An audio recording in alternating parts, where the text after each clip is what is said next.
What is up yung mga bay? Welcome again dito sa ating channel. Maraming salamat sa pag-click ng video na ito. No? Anyway, nag-assemble kasi ngayon ako ng electric motor. Gawa nung dinismantle ko ito kanina. Gawa nung papalitan ko nga ng bearing. At napudpud na yung lumang bearing. Mabigat ito. Gawa ng 10 horsepower. Tapos 3 phase. Kaya mabigat. Well, anyway, papakita ko sa inyo kung anong proseso so ganitong gawain, ano.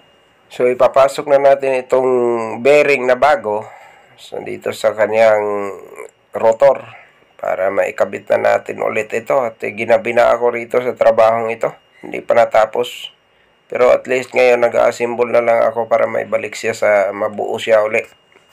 Ipepwesto naman natin ngayon itong stator o yung pinaka coil ng motor.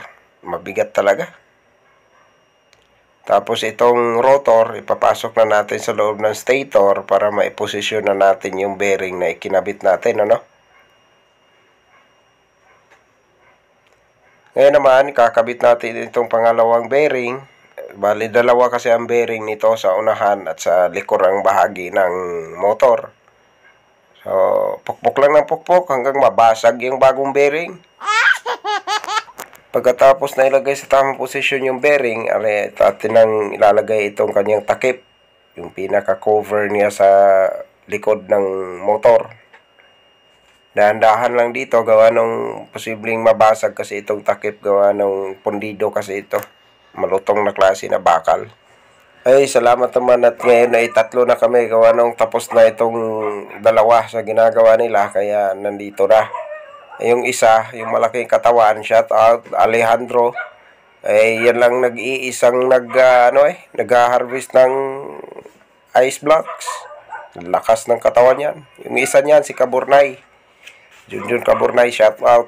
Itong nandito sa may kanan.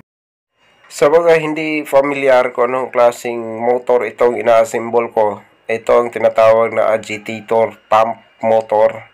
Ang primary purpose ng motor na ito ay siya ang magmi-mix o maghahalo ng lamig na nasa brine solution sa loob ng brine tank, kung saan nakababad naman ang mga ice cans para magyelo yung mga tubig na laman nito, ano? Parang napaka-exaggerated ng pagkaka-explain ko. Anyway, basta sa ice plant yan. Ano ba ka? Well, anyway guys, thank you so much for watching hanggang sa dulo, hanggang sa part na ito. Maraming salamat. So